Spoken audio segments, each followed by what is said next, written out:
আসসালামু আলাইকুম বন্ধুরা, সবাই কেমন আছেন? আশা করি সবাই ভালো আছেন। বন্ধুরা, আজকে চলে আসলাম পশ্চিমবঙ্গের নদিয়া জেলার চাপড়া ব্লকের শিকড়া কলোনি গ্রামের জালসাতে। দেখতে পেলেন ওই দুইজন ব্যক্তি যেতে যেতে যেতে যেতে ইমাম আযম আবু হানিফা রাহমাতুল্লাহ আলাইহি পেলেন না। ইমাম আযম আবু হানিফা রাহমাতুল্লাহ আলাইহি না পার করে একটু বললেন, চলো চলো চলো, আমরা দুইজন ব্যক্তি একটু এগিয়ে যাই, এগিয়ে যাও। ওই ব্যক্তি এগিয়ে যেতে লাগলো। দুইজন ব্যক্তি এগিয়ে যেতে গিয়ে ইমাম আযম আবু হানিফার কাছে পৌঁছে গেল। ইমাম আবু হানিফা এগিয়ে এগিয়ে আসছে কলসিটা। ইমাম আযম আবু পরে নিজের ওই কাপড়ের টুকরোটা বার করার পরে ওই কলসিটা রাখলেন। ওই দুজন ব্যক্তি বলল, ইমাম আযম আবু হানিফা এ কি পাগল হয়ে গিয়েছে কিনা? আপনি কি পাগল হয়ে গিয়েছে কিনা? না না না না, আমি ইমাম আযম আবু হানিফা রাহমাতুল্লাহ আলাইহি, আমি পাগল হই না। আর আমি জানি না এই মাটিটা, কার আমি জানি না।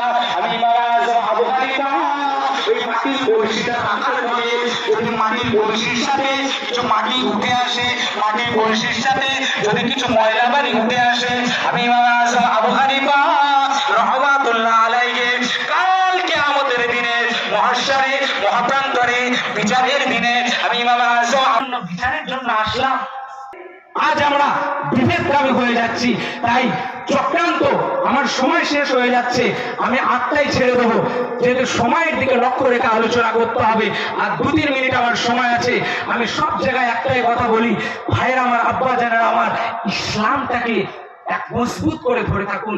ছোট ছোট মত পার্থক্য নিয়ে নিজেদের মধ্যে বিভেদ হবেন না। বিভেদ হলে মুশকিলে পড়ে যাবেন। ওই খাজা মঈনুদ্দিন চিশতির দরগা ভাঙার প্ল্যান চলছে, তখন দেখছে না ওটা ফুরফুরা, না ওটা দেওবন্দি, না ওটা তাবলিগি, না ওটা বেরেলভি। তখন দেখবে ও মুসলমান কিনা। যে কথা ভুল বলছি না? একদম। আপনার সিলসিলাকে আপনি ধরুন, মজবুত করে ধরুন, ইসলামকে ধরুন, ইসলামের আখলাককে ধরুন। তারপরে আলেমের কাছে যেতে হবে, তারপরে প্র্যাকটিক্যাল ভাবে আমল করতে হবে। ওই তেমনি ভাবে ওই মেডিকেল সায়েন্সের ওই ছেলেটা শিখে যাবে, কিন্তু সে যদি একজন ডাক্তারের কাছে গিয়ে সেটা ইঞ্জেকশনটা শিরায় ঢুকাবো কি হাড়ে ঢুকাবো কে যদি জেনে নেয়, তার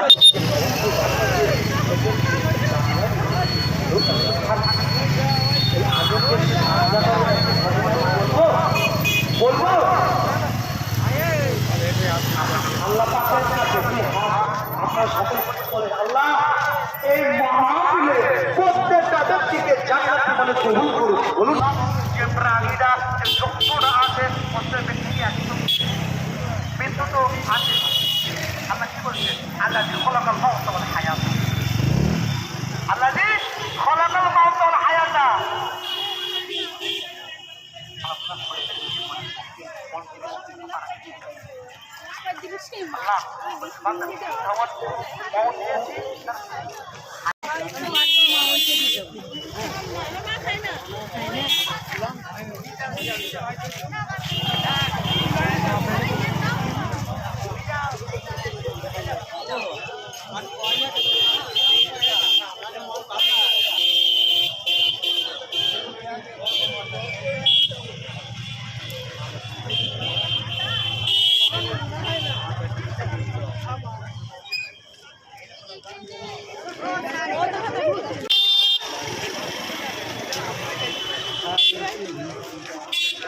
আমি আগে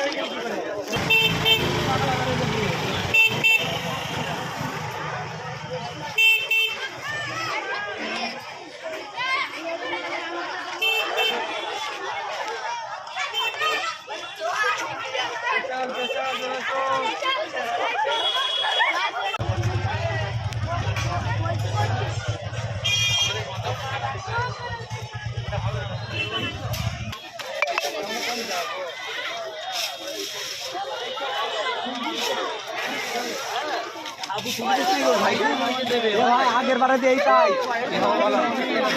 ফারুক মনে আছে, আগের বারে এইটাই